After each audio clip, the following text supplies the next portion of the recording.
Del Santo Evangelio según San Juan.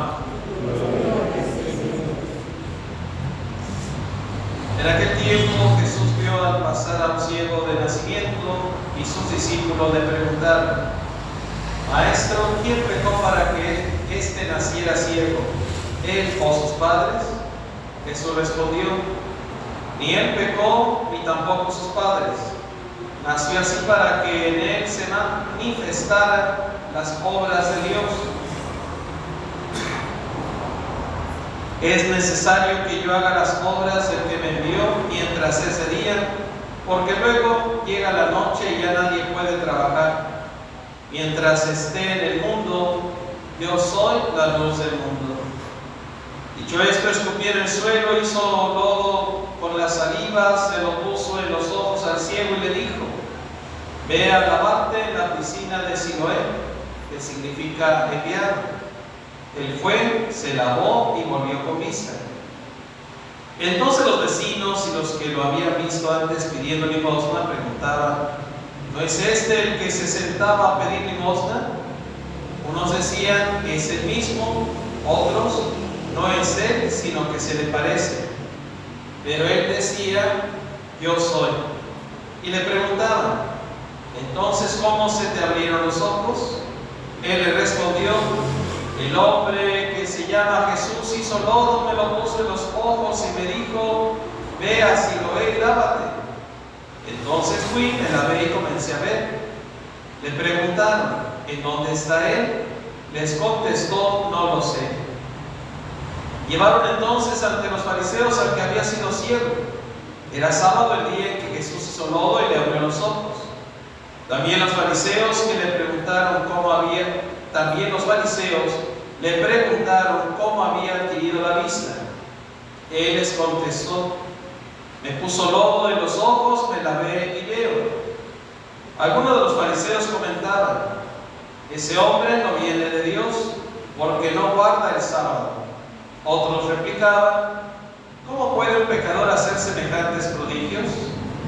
Y había división entre ellos.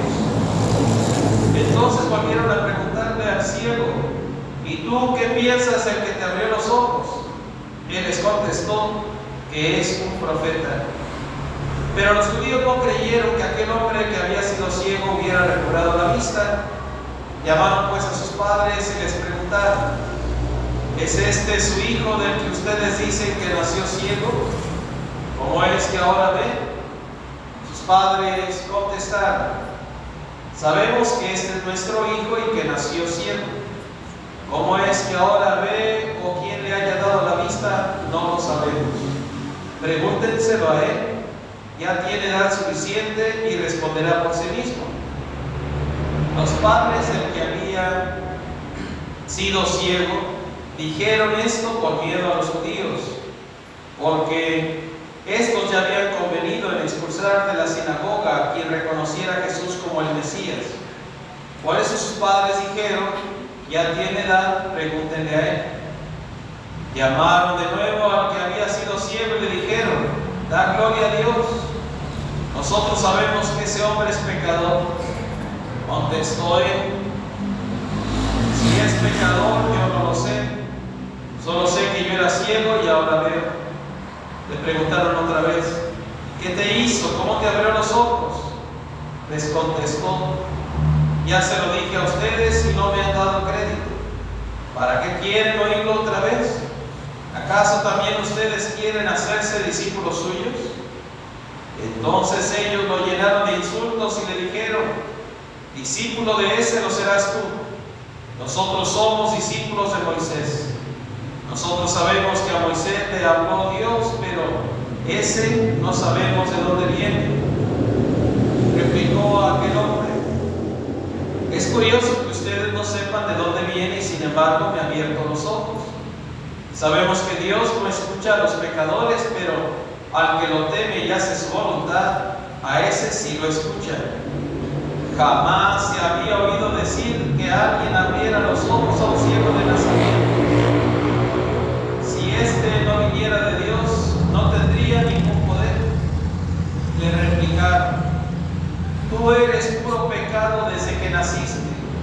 ¿cómo pretendes darnos lecciones? Y lo echaron fuera. Supo Jesús que lo habían echado fuera y cuando lo encontró le dijo: ¿crees tú en el Hijo del Hombre? Él contestó: ¿y quién es, Señor, para que yo crea en él? Jesús le dijo: ya lo has visto, el que está hablando contigo, ese es. Él dijo: creo, Señor. Y postrándose, lo adoró.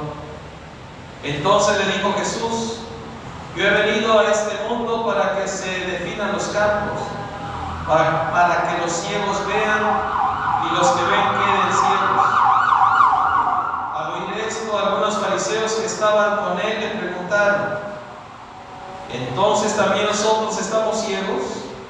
Jesús les contestó: si estuvieran ciegos no tendrían pecado, pero como dicen que ven, siguen en su pecado. Palabra del Señor.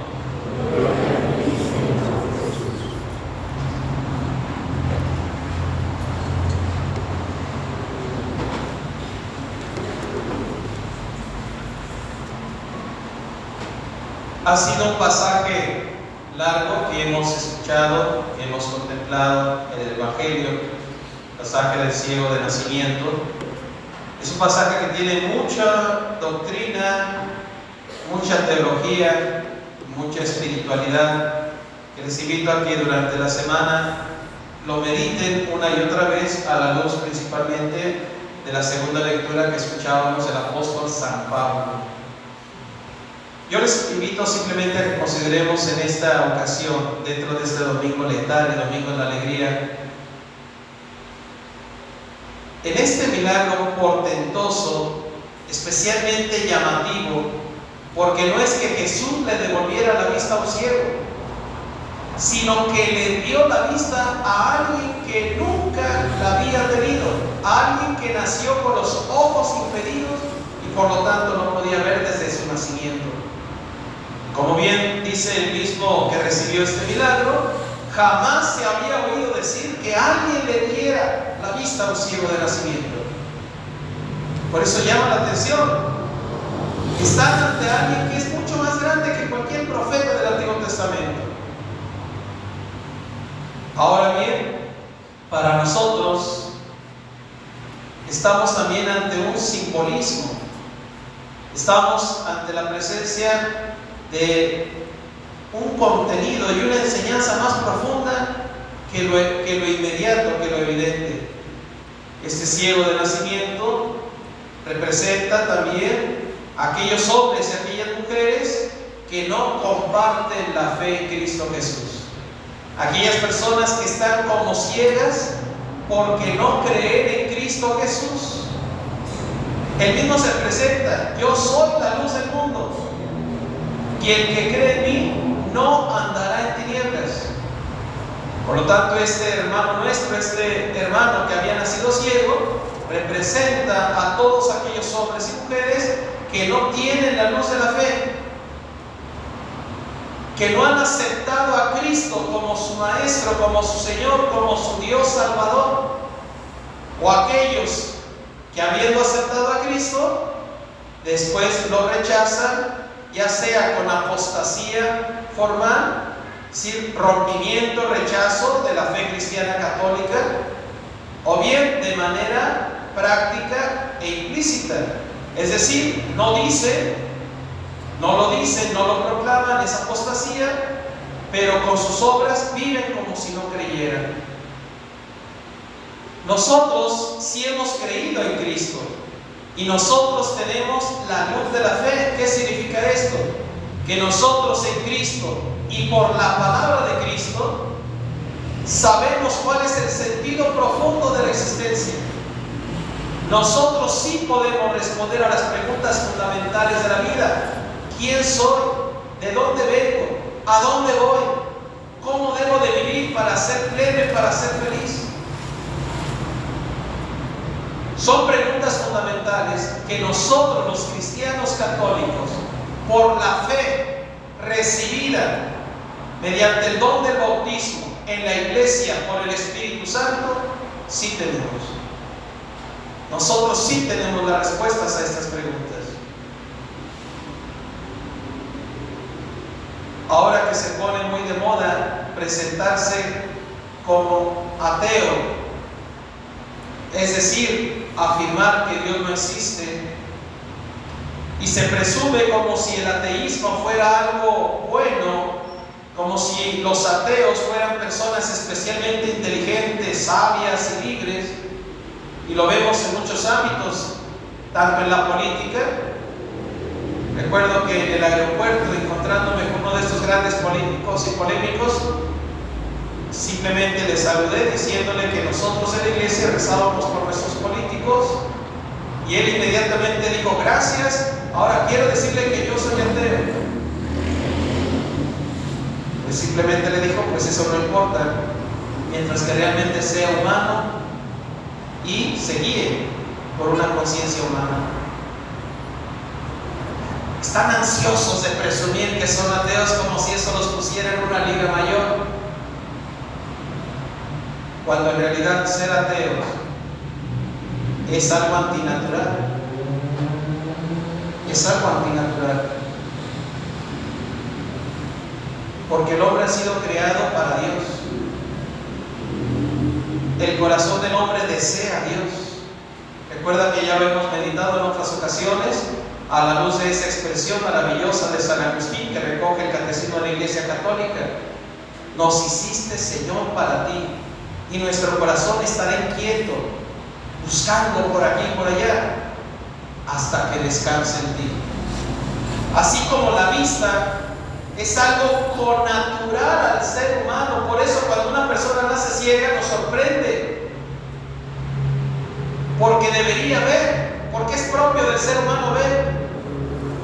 Así también una persona atea nos debe sorprender, nos debe causar realmente extrañeza, porque es connatural al ser humano creer en Dios y vivir con Dios, porque para eso hemos sido creados, para estar en comunión de vida y amor con Dios, y en esa comunión de vida y amor con Dios está nuestra felicidad, está nuestra plenitud, está todo, todo.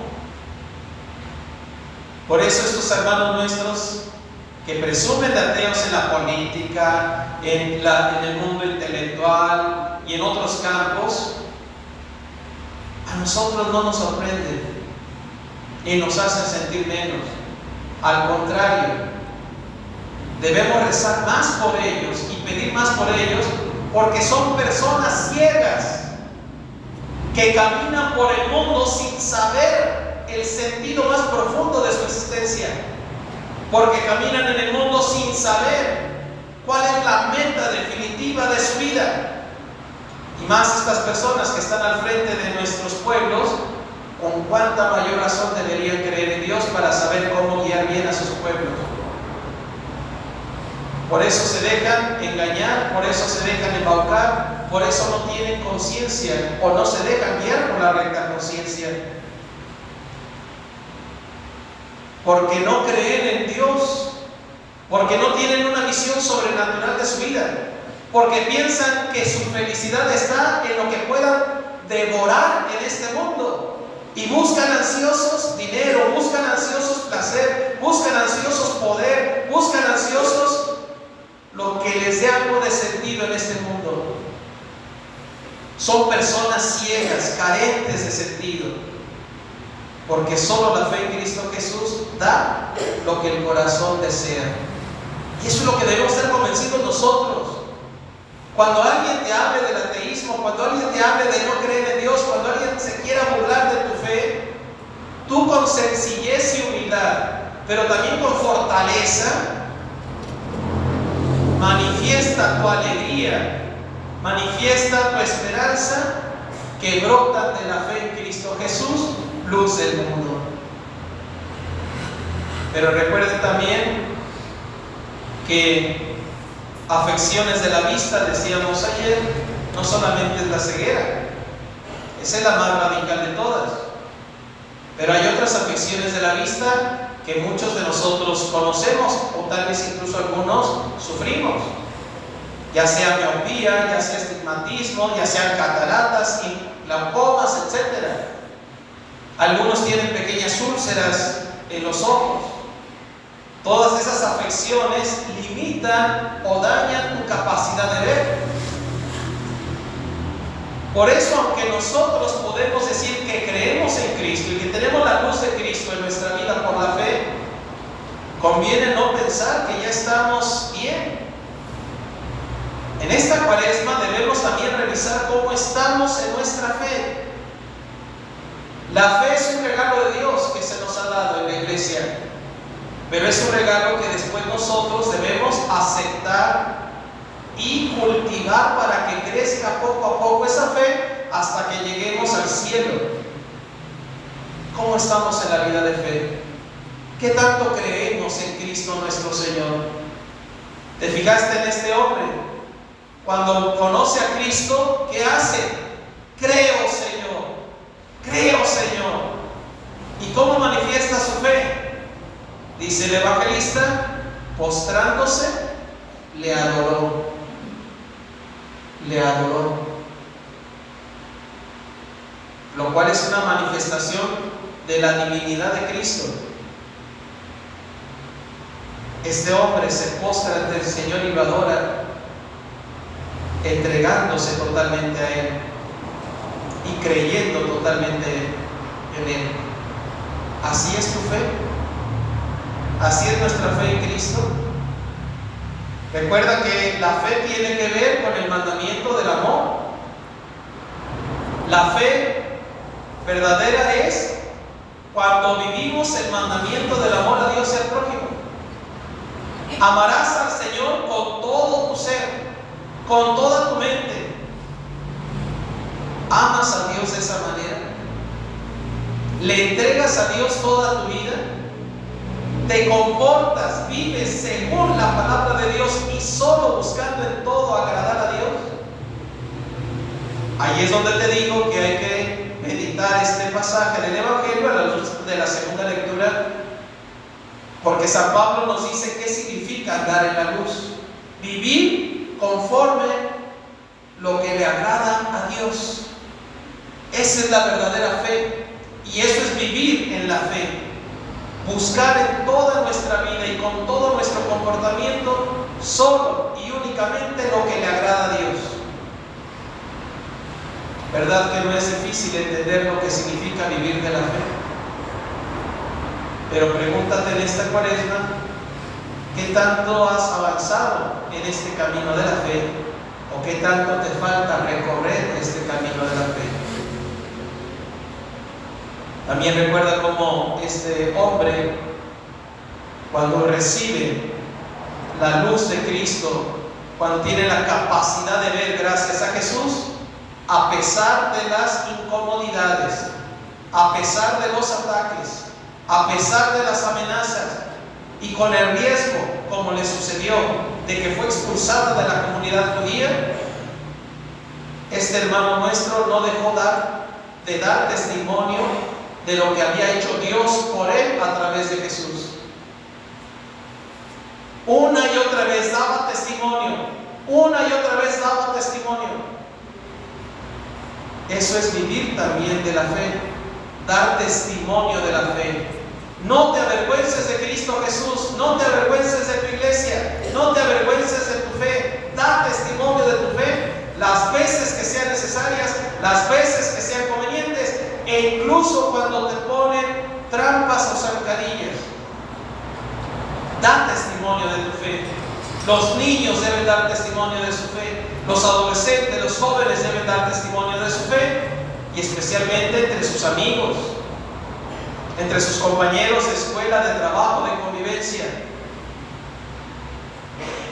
Los adultos y los ancianos también debemos dar testimonio de nuestra fe, como ese hombre que, agradecido por el don recibido de la vista, no dejaba de dar testimonio de su fe. Por último, hay que recordar que así como estos jefes judíos estaban obstinados en su error y no quisieron aceptar a Cristo y no quisieron tener fe en Cristo, Así vamos a encontrar personas al lado nuestro en nuestro tiempo. La fe, decíamos, es un don de Dios, pero es un don que debemos saber recibir y cultivar. Habrá gente que se obstine y se cierre y no quiera creer en Dios. ¿Qué hacer con estos hermanos nuestros? Pues como les mencionaba en otras Eucaristías, no gastemos saliva con ellos. No busques convencer a aquel que no quiere ser convencido. Los judíos, los jefes judíos preguntaban una y otra vez, pero no para conocer la verdad, sino para ver en qué podían atrapar en algo a Jesús. No les interesa la verdad. Una persona cerrada a la verdad, una persona que no le interesa la verdad, una persona que no se guía por la conciencia, es una persona que se cierra ante Dios. No gastes saliva con ellos, pero no los abandones. ¿Cómo podemos ayudar a estos hermanos nuestros? Les decía en un encuentro de hoy con el movimiento familiar cristiano, ataquemos por dos flancos, ataquemos por dos lados. Primero, por dentro del corazón. ¿Y quién es el que está en el corazón del hombre? ¿Quién es el que habita el alma del hombre? El Espíritu Santo, Dios.